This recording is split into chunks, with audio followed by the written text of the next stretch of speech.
What's up, Green Jackets fans? This is another episode of Buzzwords presented, as always, by WOW Internet, Cable, and Phone. Frankie Tostado from the 2019 Green Jackets joins us now. And first of all, Frankie, how are you doing, man? And thanks for joining us. Hey, Cullen, thank you for having me. I'm doing good, as good as you can be doing in a time like this. So, just getting through it. It really is a unique time. And what have you been doing to keep yourself busy? So luckily, I've been fortunate enough to still have a place to hit and work out because I know in California, a lot of places are barely starting to open up, but for the past months, they've been closed everywhere. So, I've just been hitting, working out, trying to take grounders as I can. Parks and all that are closed out here. We don't have very many indoor facilities for stuff like that in California, but, just trying to do whatever I can to stay ready for whenever that season might come around. And that's the million-dollar question, too, for all those guys like you. How on earth do you Mhm. stay ready when you don't know when you're going to start? And how do you not overdo it? And what specifically have you been working on? So what does that kind of workout regimen look like for you? So for me right now, I am going roughly 3 to 4 times a week. Um, I am splitting them up into, upper body, lower body workouts, whereas during season, it's mostly total body workouts 2 times a week. So I'm trying to keep it nice and easy, as one's recovering, work out the other. So I'm not putting too much strain on my body. Hitting wise, it's about the same 3 to 4 times a week. Same thing, trying not to overdo it, but also stay good enough to make sure I'm ready for season to come around. Frankie, the MLB draft for this year was not too long ago. Watching that and following that, did that kind of bring back any memories of 2017 when your name was called by the Giants? Oh yeah, watching the draft is always fun, because you get to see a lot of kids like me.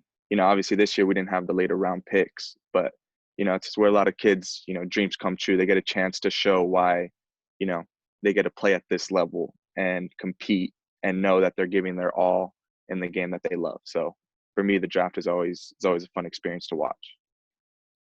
What was that experience like for you when you got drafted? I mean, to finally see your dreams kind of start to come to fruition.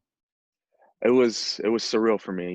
You dream of it as a kid, and every kid wants to be that first round pick, high name, but there's a lot of lower round guys that grind through the system and try to make it work. And for me, that's what I'm trying to do, is just grind through the system and make a name for myself.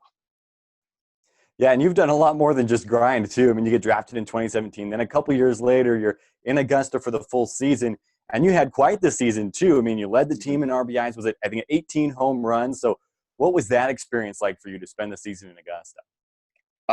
It was a great experience. The coaching staff and the trainers and everybody I had there made it really easy for me, especially being, I'm a California kid. I really haven't left California.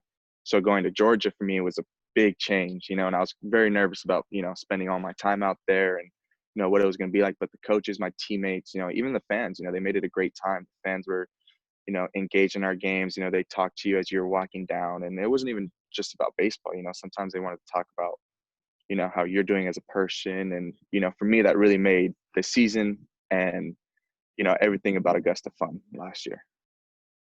Yeah, we really do have a great group of fans as well. But I feel like that's something the fans don't necessarily know about, or at least we don't pay enough attention to it, is that for guys like you going through the minors, you move a lot. And for you, Mhm. like you said, you spend a lot of time in California.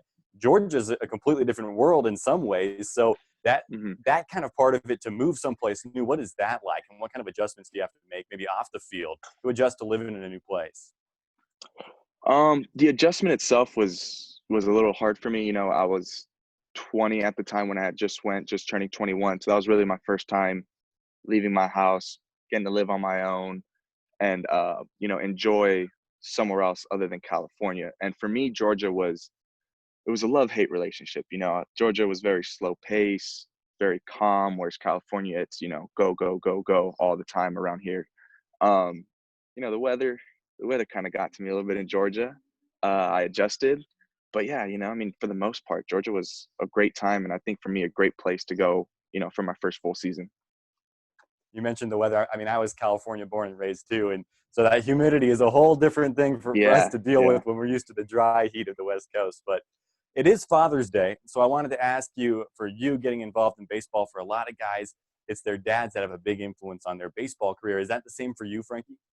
Oh yeah. I mean, for as long as I can remember, my dad's always coached me all the way from, T-balls up until my first year of high school. He was always there helping me, taking me out early, take ground balls, pop flies, always making sure I'm, ready to hit. I was always good with, you know, had a glove, cleats, bats, make sure that everything I needed was taken care of. And for that, that really helped spark my love for baseball, because my family, they love baseball. They're a baseball family. And when you have a dad like that that's really just trying to help you love the sport he loves, it makes it a lot easier on you. That's awesome, Frankie. And obviously, you had a really good season in Augusta last year. You really got a lot of people to notice you. So now what's Mhm. next? What do you have to work on, and what do you have to improve on going forward? Discipline, yeah, I had a good year. I had done, some things really well, but my plate discipline was not there. I struggled a lot with strikeouts and chasing pitches out of my zone.